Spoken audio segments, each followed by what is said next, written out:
A very warm good morning to all of you. आप सभी का बहुत स्वागत है ISPCS एग्जामपुर के यूट्यूब चैनल पर। मेरा नाम है संस्कृति और मैं पढ़ाती हूँ पॉलिटी। ये रही मेरी फोटो, मैं कौन सा डोमेन पढ़ाती हूँ, क्या पढ़ाती हूँ, ये सारी चीजें जो भी अगर मुझे पहली बार देख रहे हैं तो आप सभी का बहुत स्वागत है। चलिए दिन की शुरुआत करते हैं। बहुत बेहतरीन सी एक स्कीम है, बीच में हॉल्ट कर दी गई थी और फिर अब उसे फिर से रिज्यूम कर दिया गया है। इस पर एक न्यूज आई हुई थी, काफी ज्यादा न्यूज कवरेज मिल रहा है इस बात को, तो देखेंगे कि वो कौन सी स्कीम है जिसे बीच में रोक दिया गया था, क्यों रोक दिया गया था, और अब वो स्कीम फिर से दोबारा से क्योंकि शुरू हो गई है तो दोबारा से न्यूज में है, तो उस न्यूज के बारे उस स्कीम के बारे में भी पढ़ेंगे कि वो स्कीम क्या कहती है, क्या क्या प्रोविजन है, क्या सारी बातें हैं। ठीक है, तो जुड़े रहिए मेरे साथ एग्जामपुर के साथ। सेशन को थोड़ा सा फटाफट से अपने फ्रेंड्स के साथ अच्छे खासे जोश के साथ लाइक एंड शेयर कर दीजिए। अगर आपको लगता है कि मेरी मेहनत और क्या मेरे sessions are worth sharing and worth your like, तो please do like and share and comment, है ना। अब देखो क्या न्यूज है, बहुत हो गया भाई, इससे ज्यादा नहीं होता इससे ज्यादा मेरे से तो नहीं हो पाता।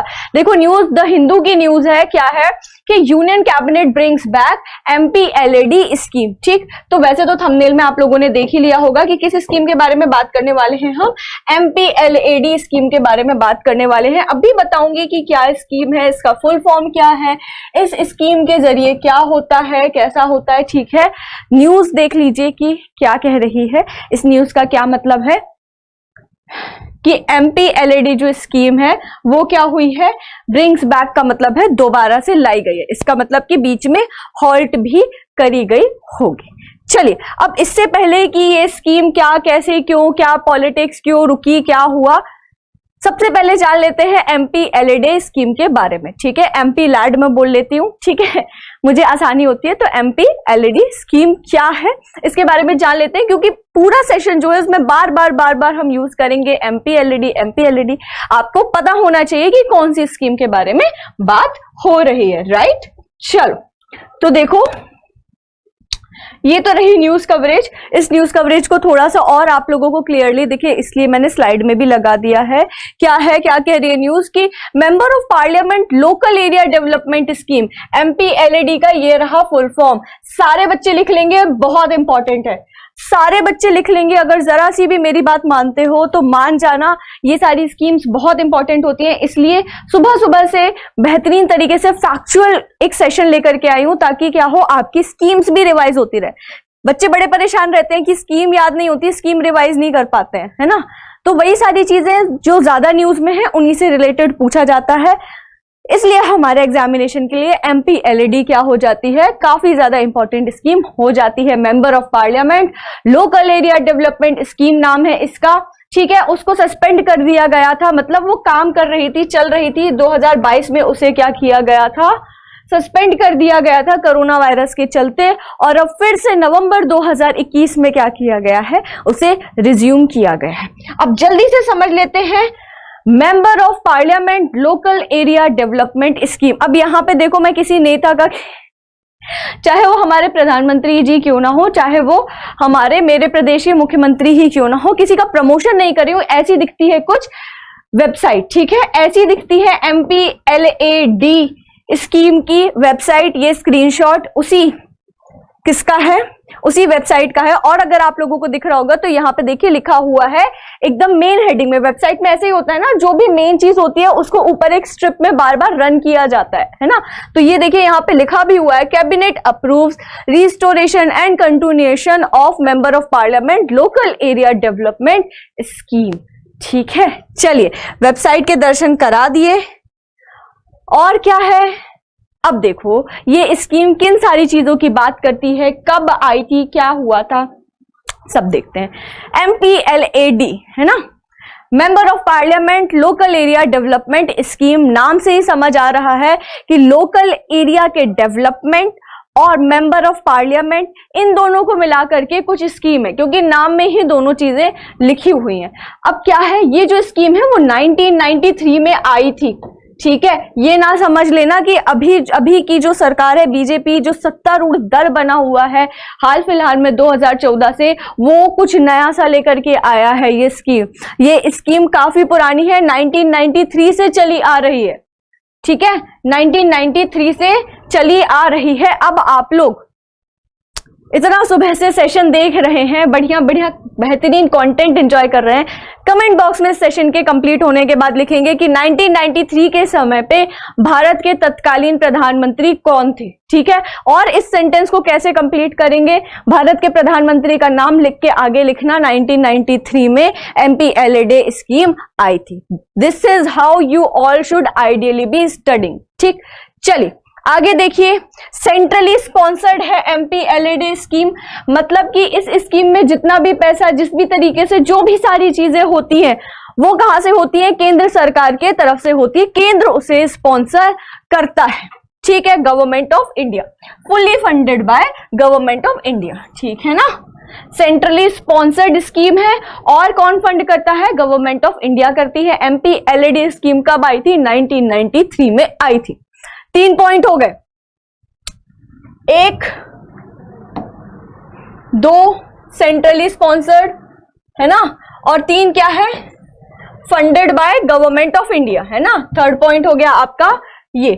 चलो, अब the funds release under the scheme are non lapsable. ठीक है, लैप्स समझते हो, लैप्स क्या होता है, लैप्स होता है समाप्त हो जाना। जैसे कई बार आपने देखा होगा, अगर आप लोग फोन पे वगैरह, गूगल पे वगैरह चलाते हो, उसमें हमको कुछ मिलते हैं ना, कूपन मिलते हैं, जोमेटो पे ऐसा होगा, और मिंत्रा फ्लिपकार्ट पे शॉपिंग कर लीजिए तो इतना ऑफ मिलेगा, ये रहेगा वो रहेगा। तो वो सारे कूपन कैसे होते हैं, उनकी वैलिडिटी होती है कि मान लो 10 दिसंबर तक वैलिड है, अगर आपने यूज कर लिया तो ठीक, और नहीं तो फिर ये इनवैलिड हो जाएगा। अब आप इस स्कीम का फायदा नहीं उठा पाओगे। तो ये तो हो गया लैप्सेबल, मतलब कि लैप्स हो जाएगा। अब आओ हमारे MPLA स्कीम पर। MPLA स्कीम जो है वो नॉन लैप्सेबल है, मतलब कि जो भी अमाउंट इस साल दिया जाएगा लोकल एरिया के डेवलपमेंट में खर्च करने के लिए, अगर वो पूरा अमाउंट कंज्यूम नहीं हो पाया तो इसका यह कतई मतलब नहीं है कि अगले साल जो यहाँ का बचा हुआ अमाउंट है वो खत्म हो जाएगा और अगले साल फिर कुछ नया अमाउंट मिलेगा।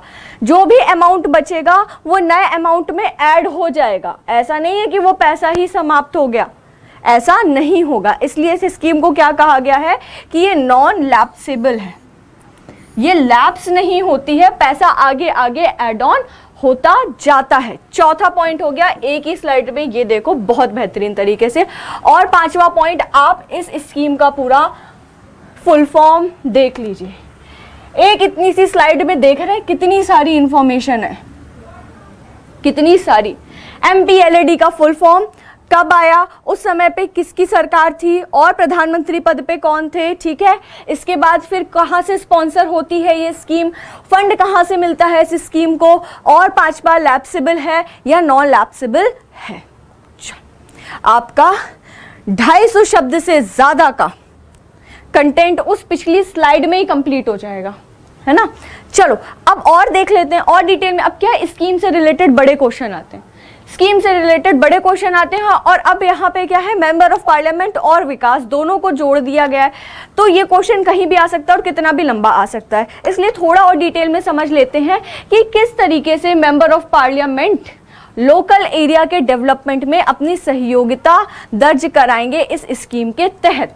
अब देखो, सबसे पहले मेंबर ऑफ पार्लियामेंट में जब भी कहती हूं तो एक स्नैप में पता है दिमाग में क्या आता है, केवल लोकसभा। और आप मानो चाहे ना मानो, मैं भी आपको पढ़ा रही हूं तो मुझे अपने दिमाग को मजबूर करना पड़ रहा है ये समझाने के लिए कि MP का मतलब, मेंबर ऑफ पार्लियामेंट का मतलब, सांसद का मतलब लोकसभा के सदस्य और राज्यसभा के सदस्य दोनों होते हैं, है ना। तो एक स्नैप पे आंसर मत दिया करो कि जो आया और वो दे दिया, थोड़ा सा लॉजिक लगा करके। ठीक, चलो।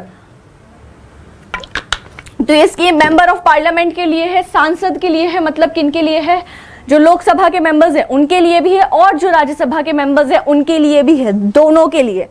अब देखते हैं ये स्कीम कहती क्या है। देखो, सबसे पहली बात कि MPLA स्कीम जो है, ठीक है ना, वो क्या करती है, हर MP के पास, हर मेंबर ऑफ पार्लियामेंट के पास क्या होता है, उनके पास एक पावर होती है कि वो डीएम को, ठीक है, डिस्ट्रिक्ट मजिस्ट्रेट बोल लो, कलेक्टर बोल लो, डिस्ट्रिक्ट कलेक्टर बोल लो, उसको क्या कर सकते हैं, रिकमेंड कर सकते हैं अपने एरिया, अपने निर्वाचन क्षेत्र में ये वाला विकासशील काम करवाइए, वो वाला विकासशील काम करवाइए, ऐसा काम करवाइए, वैसा काम करवाइए, ठीक है। ये केवल रिकमेंडेशन बेस्ड है, प्लीज ऐसे ना समझ लेना कि एमपी ने जाके और अपना क्या दमखम दिखा दिया, पावर दिखा दिया डिस्ट्रिक्ट कलेक्टर के ऊपर कि नहीं हम जो कह रहे हैं वही काम करो। एमपी केवल क्या कर सकते हैं, डिस्ट्रिक्ट कलेक्टर को सजेस्ट कर सकते हैं डेवलपमेंटल काम, कहां पर, अपने ही निर्वाचन क्षेत्र में।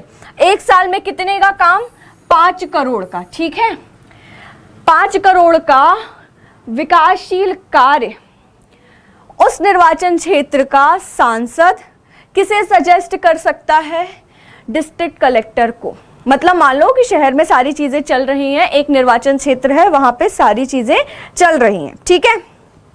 मान लो वाराणसी है, चलो मान लो वाराणसी है, क्योंकि मेरा बड़ा सरोकार है उत्तर प्रदेश से, वहां की रहने वाली नहीं हूं लेकिन है बनारस, ठीक है। वाराणसी निर्वाचन क्षेत्र है, वहां के एमपी कौन है, नरेंद्र मोदी हैं, ठीक है। तो एमपी एलईडी स्कीम के हिसाब से उनके पास 5 करोड़ रुपए हैं एक साल में कि वो डिस्ट्रिक्ट कलेक्टर को बोलें कि आप ये पैसे यहाँ पे लगा लीजिए। अब वाराणसी में मान लो काम चल रहा है सड़कों पर, लेकिन क्या है, वहां की नालियों की भी हालत बड़ी खस्ता है और वहां फ्लाईओवर भी नहीं है ढंग के, मान लेते हैं, ठीक है। तो हो सकता है कि वहां के सांसद बोले कि आप डिस्ट्रिक्ट कलेक्टर को सजेस्ट करें कि आप इन सारी चीज़ों को भी संज्ञान में लीजिए, और क्योंकि ये सारी बातें, नालियां होना, प्रॉपर ड्रेनेज होना बहुत ज़रूरी है, फ्लाईओवर्स होना ज़रूरी है शहर की कनेक्टिविटी के लिए, इलेक्ट्रिसिटी प्रॉपर होना ज़रूरी है, प्रॉपर क्लीन ड्रिंकिंग वाटर ज़रूरी है, तो क्या हो, आप ये सारा काम करिए, ठीक। वो सजेशन की तरह जाएगा, लेकिन क्या होगा, वो मैंडेटरी नहीं होगा डिस्ट्रिक्ट कलेक्टर पर कि वो माने और चाहे तो ना माने। एमपी केवल, सांसद केवल सजेशन दे सकते हैं। छोटी छोटी सी टेक्निकलिटी है, प्लीज एक एक चीज को बहुत ध्यान से समझिएगा और करिएगा। अब वही लैप्सेबल वाली बात, अगर मान लो ये 5 करोड़ एग्जॉस्ट नहीं हुए तो क्या होगा कि अगले साल में ऐड हो जाएंगे, ठीक है। चलो अब क्या है, लोकसभा के जो मेंबर्स हैं उनके लिए, राज्यसभा के जो मेंबर्स हैं उनके लिए, और लोकसभा राज्यसभा के जो नॉमिनेटेड मेंबर्स हैं उनके लिए थोड़ा थोड़ा सा अलग है। कैसे अलग है, सबसे पहले देखो, राज्यसभा के जो मेंबर्स हैं ना, वो क्या कर सकते हैं, वो जिस स्टेट से चुने गए हैं, राज्यसभा के मेंबर्स तो राज्यों को रिप्रेजेंट कर रहे होते हैं ना, तो मान लो कि राज्यसभा के जो सदस्य हैं वो जिस राज्य से चुने गए हैं उस राज्य में किसी एक जगह या एक से ज्यादा डिस्ट्रिक्ट में ऐसे डेवलपमेंटल काम के लिए सजेस्ट कर सकते हैं वहां के डिस्ट्रिक्ट कलेक्टर को, ठीक है। चलिए, लोकसभा का तो हो ही गया कि वो जितने भी सांसद हैं लोकसभा से चुने गए, लोकसभा के सदस्य हैं, वो अपने अपने निर्वाचन क्षेत्र में करेंगे, तो ये कंफर्म हो गया।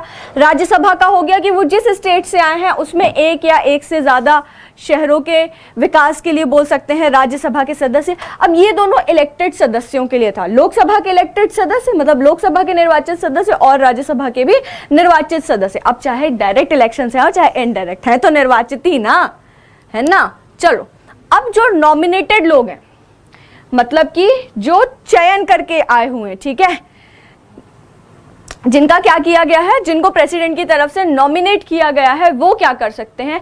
सबसे पहली बात कि भलाई लिखा हुआ है लोकसभा और राज्यसभा के नॉमिनेटेड मेंबर। आप भी जानते हो कि राज्यसभा में तो 12 लोगों को नॉमिनेट किया जाता है, किसकी तरफ से, प्रेसिडेंट की तरफ से, लेकिन अब लोकसभा में नॉमिनेटेड मेंबर की कोई सीट नहीं बची है, उसको समाप्त कर दिया गया है 104वें नंबर के संविधान संशोधन अधिनियम के तहत, क्योंकि 2 नॉमिनेटेड सीटें किसे दी जाती थी, एंग्लो इंडियंस को, अब वो समाप्त कर दी गई, ठीक है।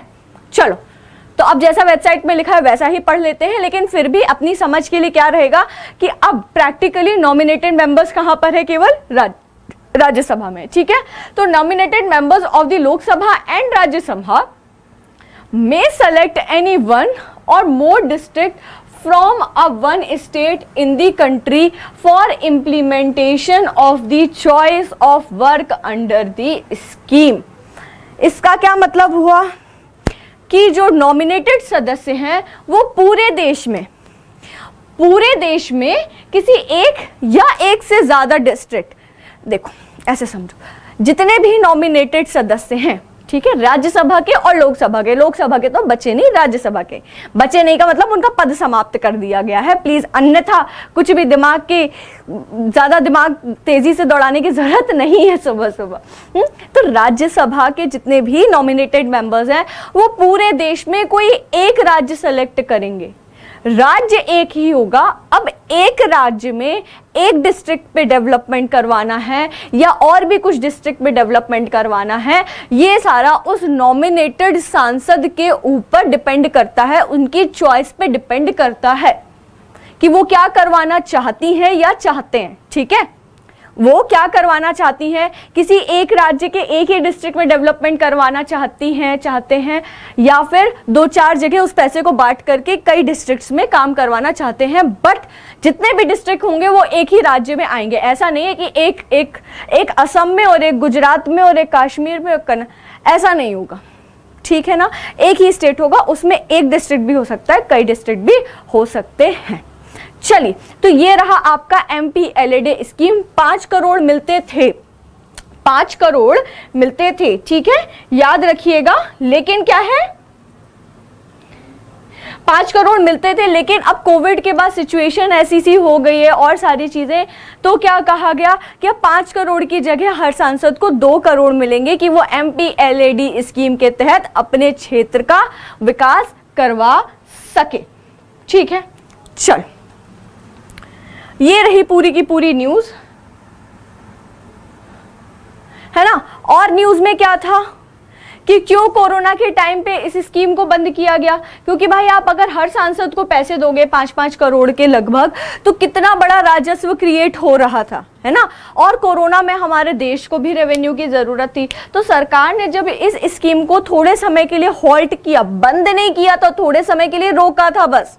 शब्दों पे ध्यान दीजिएगा, ऐसे ही, मतलब मैं क्या बोल रही हूँ इस पे भी, और जब भी आप लिखें तब भी, कि बंद नहीं किया था, रोका था थोड़े समय के लिए। तो क्यों रोका था कि ये जो राजस्व है वो भी कहाँ आ जाए, घूम करके हमारे कोविड में लड़ने के लिए जिस पैसे की, जिस रेवेन्यू की हमें जरूरत है, हम इन सारे पैसों को वहां पर यूज करें। इंग्लिश में भी लिखा हुआ है, हिंदी में तो मैं बता ही रही हूँ। ये देखिए, बहुत बेसिक सी इंग्लिश है, क्या कि when the suspension was announced last year में हुआ था, अप्रैल 2020 में हमने स्टार्टिंग में देखा। ठीक है, तो गवर्नमेंट हैड क्लेम कि 8,000 करोड़ रुपए ना जा रहा था। ठीक है, 8,000 करोड़ रुपए लगभग जा रहा था MPLAD स्कीम में उस टाइम पे।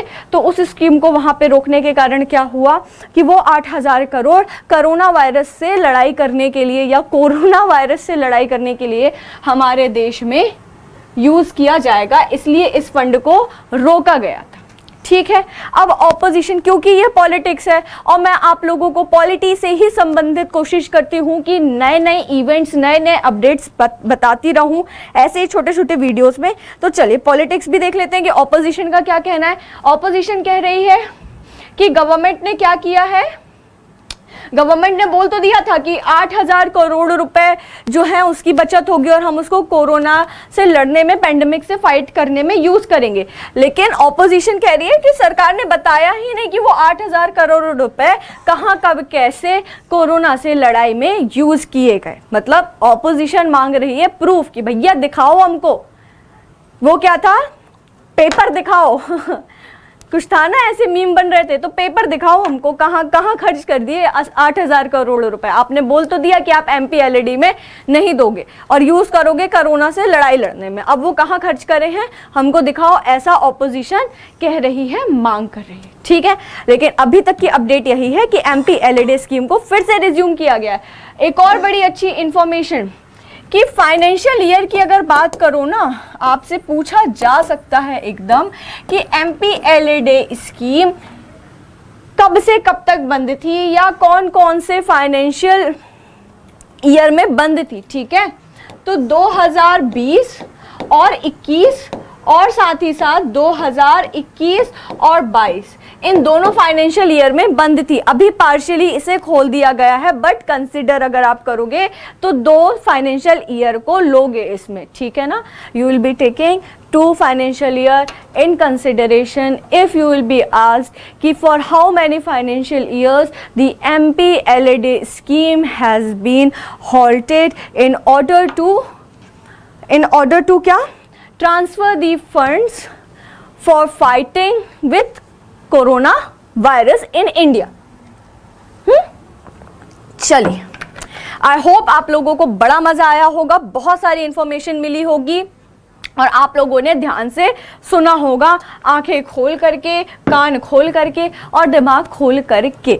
अब अगर आप लोगों को ऐसे ही सेशन और भी चाहिए, आप चाहते हैं कि ऐसे ही सेशन बनते रहें, क्रक्स में आपको बातें मिलती रहें, तो इस सेशन को ज़रा सा लाइक और शेयर कर दीजिए। कमेंट बॉक्स में मुझे कमेंट करके ज़रूर बताएं कि आपको ये सेशन कैसा लगा, है ना। और अपने फ्रेंड्स के साथ भी इसे शेयर करना बिल्कुल ना भूलें। वैसे तो मैं बोल देती हूँ, कोई करता है नहीं, पर स्टिल चलो। और आपके लिए एक क्वेश्चन, अभी हाल फिलहाल में एक वर्ड बड़ा फेमस हो रहा है, पंचामृत, ठीक है।